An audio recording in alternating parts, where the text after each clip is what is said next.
तो ये रेडी हो गला आधा घंटा खंड रहिबो रेस्ट कला परे तापर फेर लो बच्चे समस्त को एडवांस रे हैप्पी न्यू ईयर। तो आज आमर अच्छी गोटे पार्टी ये सोसाइटी न्यू ईयर पार्टी आम जाऊँ चलते मुझे आपको देखेबी चिकेन तंदूरी आमर प्रिपारेसन होता चिकेन। अच्छा यहाँ पकड़ जी तंदूरी हम यहाँ पकड़ तो यहाँ पकोड़ा हम 1.5 केजी चिकेन भी बहुत प्रिपारेसन है चिकेन तंदूरी मसला पकड़ आधे पड़ी प्रथम आधे लेंबू रस लुण अदा रसुण कंचा लंकार पेस्ट आगे गोड़ा है आधा घंटा खंड रहिबो रेस्ट कला परे तापर फेर निकाल के अलग जगह बाउल ले किछि तेल किछि दही आ जतक सुखा मसला धनिया पाउडर जीरा पाउडर आ गोलमरिच पाउडर कस्तूरी मेथी आ मीट मसाला दालचीनी का पाउडर सब मिसई गोले कि दही पड़ी ना। हाँ दही पड़ी अल्प लेंबू रस पड़ी दही भी पड़ी लेंबू रस रही दही बैटर बन सब मिसेकिनी। अच्छा आम पाखे से भाई ना सब एटा 50% सिझला पर आको हमें नबा ये को। हां चुल्ला रे गैस से हमर डायरेक्ट निया रे सेकिबा ताको सेकिबा। हां हां आ आपे मु तारा चटनी भी बनै दै छी सेठी ग्रीन चटनी। अच्छा चटनी भी रेडी। हां तंदूरी चटनी एटा रे दही पड़ी कि चटनी दा है एथे कंचा लंका पुदीना धनिया ए सब पड़ी के दही पड़ी बोधे दही पड़ी सब पड़ी पड़ सारी छी सब पड़ी के मिक्स है छी। अच्छा आ लका लका पड़थियो कंचा लंका पड़ी छी लेंबू रस पड़ी छी चाट मसाला पड़ी छी जीरा गुंड पड़ी छी। अच्छा कि एटा ओडे बना है छी ता संग रे खाए आउ एटा पकोड़ा बनिबो से सेम सब मैरिनेशन बस एथरे एक्स्ट्रा पड़ छी चावल गुंड और कॉर्नफ्लोर अल्प कॉर्नफ्लोर पड़ छी। हां बस पिलांग पय सेटा हे जिवो हमर देखा दे न्यू ट्राई करबा हम केमती टेस्ट हो जे नाम बगर से सिस्टम सुन हाई हम के डायरेक्ट आगरे सेकिबा तको माने चूल्हा लगे देबो ना बाहर पजे काठा के भाई लगे देबो। हां तो चूल्हा का लगे देबो ना जई बस बस से जड़े पेपर पेपर टिके दरकार है। हां से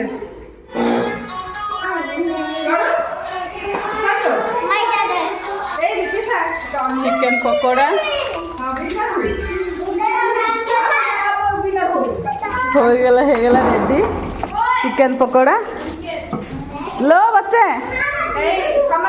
इधर आओ सब इधर आ जाओ सब इधर आ जाओ यहीं पे आ जाओ। एते ठंडा पाग जते बेले चाटा तो निहाती दरकार तो चा सांगरे आमे पकोड़ा बा तंदूर को एंजॉय करबा। एटी बटर आसी तो यहाँ जो सेका हम चिकेनटा ताको बटर लगे कि सेका हम तो बटर को प्रथम मेल्ट कर देकी तापर हमें से बटर को लगे कि सेकिवा। क्या टेस्टी चीज है तो मन में जैसे ये सब चीजें होता है ना तो जीभ में पानी बनता रहता है और वो टपक रहा है। सेठी सांगरे गोटे छोट पिला थिला से कहला मोर जीभर एटा देखिके बहुत पानी आसलानी सेत लगी हस्बैंड ताको बुझौछंती चिकन का पूरा मसाला देके तंदूर करिया निया आज ऊपर रखी देछे एमे देखो तुमे निया जळुची डायरेक्ट निया ऊपर रखा है जी वर्तमान निया को किछि समय भीतर ये पूरा तंदूरी पूरा बन जाए बोला। तो ये रेडी हो गला तंदूर चिकन खाओ तुम निया खाओ टेस्ट करो लो रे बच्चे लोग। एबे ग्रीन चटनी सांगरे आमे तंदूर चिकन को एंजॉय करबा। आपन पूर्व चटनीटा मु कही देइथिली कौन सब पड़िबो। तो बर्तमान हमर देसी चिकन बनिया को जाउची 1 केजी चिकन बाई एठी पियाज पाखापाखि 500 ग्राम ता संगे एठी अदा रसुण दुईटा को मिसिकी 250 ग्राम पाखापाखि बर्तमान को अदा रसुण को पेस्ट करा हबो अलगा ता संगे एटा पियाजटा अल्प टिके पियाज पड़ी के एटा बट्टा हबो अदा रसुणटा आ बाकी पियाजटा तो कटा सेमती रहिबो। आउ एठी देसी चिकनटा मैरिनेशन होकी पियाज तेल हळदी लुण एतिकी पड़ी के मैरिनेशन होईची।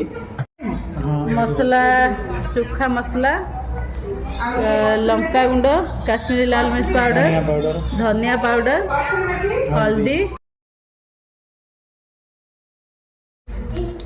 तो चिकेन करबा हमर पड़ी गला प्रथम सोरिष तेल आलू भजा आग आलूटा भजा हम चोपा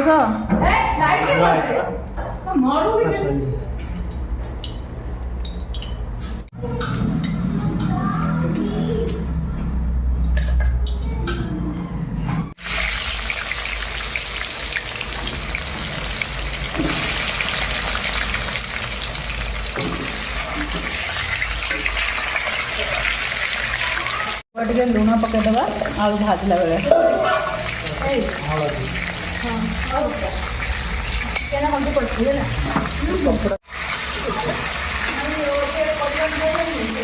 ଆମର କୁକ୍ ହେଇଗଲାଣି 50% କୁକ୍ ହେଇଛି ନା 50-60% କୁକ୍ ହେଇଯାଇଛି। ତାକୁ ଆମେ କାଢ଼ିଦେବା।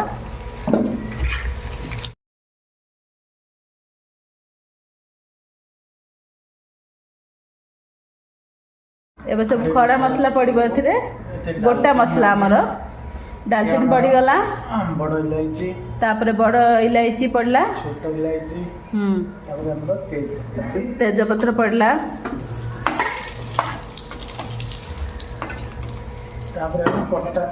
ତାପରେ ଆମେ ପିଆଜଟାକୁ ପକେଇଦେବା।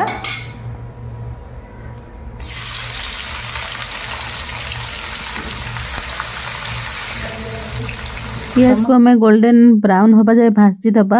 पियाजटा हूँ मेन इनग्रेडिएंट सेटा ही भलरे ब्राउन हेले ही तार टेस्ट आसीबो। दिखाओ खोलो खोलो ये लो लिट्टी चोखा। तो ये गोटे मंदिर रे भंडार लिट्टी चोखा मिलूला तो जाकि अल्प टिके जस्ट नहीं आसीचु टेस्ट करबा पाई। आपण जानिथिबे बिहार रो लिट्टी चोखा होची सबुठो फेवरेट कहि परिबे, बिहार रो पहचान कहि परिबे। जेमती ओडियांकर होची दहीपर आलुदम ठीक सेमती। आ एपटे देखंतु पियाजटा हमर धीरे धीरे गोल्डन ब्राउन होबारे लागिची। एबे हमें बाकी मसला सेथिरे पकेबा। आगा हमें एथिरे लंका गुंडटा पकेबा कलर आसीबा पई। आगा पियाज रे लंका गुंडटा पके देले तरकारी रो कलरटा बहुत भल आसीबो। तापरे आमे सेथिरे अदा रसुण पेस्ट को पके दबा। अदा रसुण रो मेजरमेंट म आपन को आगुरु देई सारिथिली। पाखापाखि 300 ग्राम रसुण रे 100 ग्राम अदा पड़ी कि सेटा पेस्ट बना हेची। एबे हमें अदा रसुण पेस्ट परेबे धनिया पाउडर और हल्दी पाउडरटा पके दबा। जस्ट बेसी किसी मसला पड़िबनी, बेसिक मसला पड़ी कि ताको कसा हबो तेल ऊपर को उठी आसिया पर्यंत। एबे मसला कसी गलानी हमरा तेल ऊपर को उठी आसलानी। एबे हमें टमाट कटा पके दबा। गोटे टमाट मीडियम साइज रो गोटे टमाट कटा पड़िबो। कटा हिचे छोट छोट टमाटा मसला बैटर एठी चलची लिट्टी चोखा बाटी।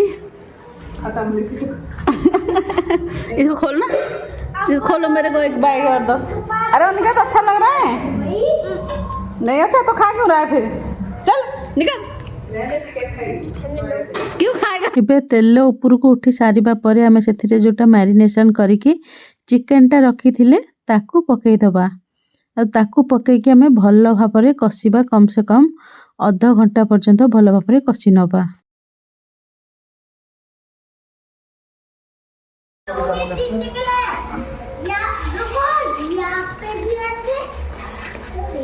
जीरा गरम मसला एटा ओडिसा रो नै के आसो।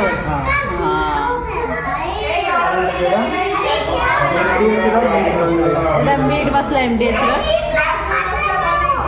एबे दुईटा एक मसला पके सारे परे हल्का टिके कसुरी मेथी पके दबा। आ ताकू पुणी अल्प टिके समय कसी दबा। कसी सारिबा परे सेथिरे आमे पानी दबा। आ कसुरी मेथीटा को सब बेले हाथ रे एम्ति भाबे गुंड करके पकांतु, तार टेस्ट बहुत भल आसीबो। ता संगरे लास्ट रे गोटा रसुण गोटे पड़िबो। गोटे रसुण एठी पड़ जाइछि। आ एतिकी जिंस पड़ सारिबा परे पाखापाखि एबे आमे 15-20 मिनिट कसी सारलेनी। आ अधा कसी दबा। कसी देकी तापर आमे फेतरे पानी दबा। वर्तमान चिकन कषाटा आमर रेडी हो जाए। तेल देखि पार्थिबे तेल ऊपर को उठी आसी, ता संगे कलर भी बहुत भल आसी। एबे हमें गरम पानी सेथिरे देई दबा। आ गरम पानी पाखापाखि 1-2 बाउल दिया हबो। आ तापरे एठी पड़ी जाइछि आलूटा, जो आलूटा भजा के रखा हैतला। आ वर्तमान आपण देखि जानि सारबेनी कड़ाई रे जगह हबोनी बोली, तो ताकू आमे कुकर को ट्रांसफर करिबा। तो सेथ लगी तो कुकर को ट्रांसफर कर नबा। आ जदी पानी दरकार आपन को लागुची ताहले आ कटोरीटे पाखापाखि पानी दे दियंतु। तापरे जेहेतु देसी चिकनटा टिके कसीबो सेथि लगी ही कुकर को ट्रांसफर करा है कि एथिरे 1-2टा हार्डली हाई फ्लेम रे सिटी दिया हबो। आमे 2टा सिटी एथिरे देइथिलु हाई फ्लेम रे। ठीक भलो भाबरे चिकनटा कुक होई जाइथिला।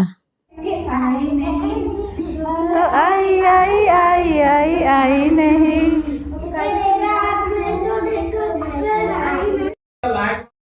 ଏବେ ଅଙ୍ଗାର ଚିକେନ୍ ବନେଇବା ପାଇଁ ଘିଅ ଗୋଟେ ଅଙ୍ଗାରକୁ ଜଳେଇକି ସେଥିରେ ଘିଅ ଟିକେ ପକେଇକି ଡଙ୍କିରେ ନେଇକି ତାକୁ କୁକରରେ ଢାଙ୍କି ନେବା।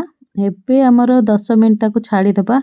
ଏବେ ଆମର ଅଙ୍ଗାର ଚିକେନ୍ ଦେଶୀ ଚିକେନ୍ ପୁରା ରେଡ଼ି ହେଇଯାଇଛି। ଏବେ ଆମେ ଯିବା ଖାଇବା ପିଇବା ଏନ୍ଜୟ କରିବା। ଆଉ ଖାଇବାରେ ଆମର ଯେଉଁଟା ଅଛି ଦେଖନ୍ତୁ ଚିକେନ୍ ତ ଅଛି, ତା ସାଙ୍ଗରେ ଏଠି ଆମ୍ବୁଲ ରାଇ ଗୋଟେ ବନେଇଥିଲେ, ବହୁତ ହି ଟେଷ୍ଟି ବନେଇଥିଲା, ସେ ବି ଅଛି। ତା ସାଙ୍ଗରେ ସାଲାଡ଼ ଅଛି, ରୁଟି ଅଛି, ଆଉ ବହୁତ ହି ସିମ୍ପଲ୍ ଖାଇବା। ତା ସାଙ୍ଗରେ ଦୁଇଟା ଯେଉଁଟା ଆମର ନିଆଁ ହେଇଥିଲା ସେଥିରେ ଆଳୁ ଟିକେ ପୋଡ଼ା ହେଇଯାଇଛି, ତାକୁ ସୋରିଷ ତେଲ ଆଉ ପିଆଜ ଦେଇକି ଚକଟା ହେଇଯାଇଛି। ଜେନୁଇନଲି ଦୁଇଟା ଟେଷ୍ଟି ରେସିପି ମୁଁ ଆପଣମାନଙ୍କ ସାଙ୍ଗରେ ସେୟାର କଲି। ଆପଣମାନେ ଆକୁ ନିଶ୍ଚିନ୍ତ ଭାବେ ଘରେ ଟ୍ରାଏ କରନ୍ତୁ, ଆଉ କେମିତି ଲାଗିଲା ମୋତେ ଫିଡ଼ବ୍ୟାକ୍ ନିଶ୍ଚିନ୍ତ ଭାବେ ଜଣେଇବେ।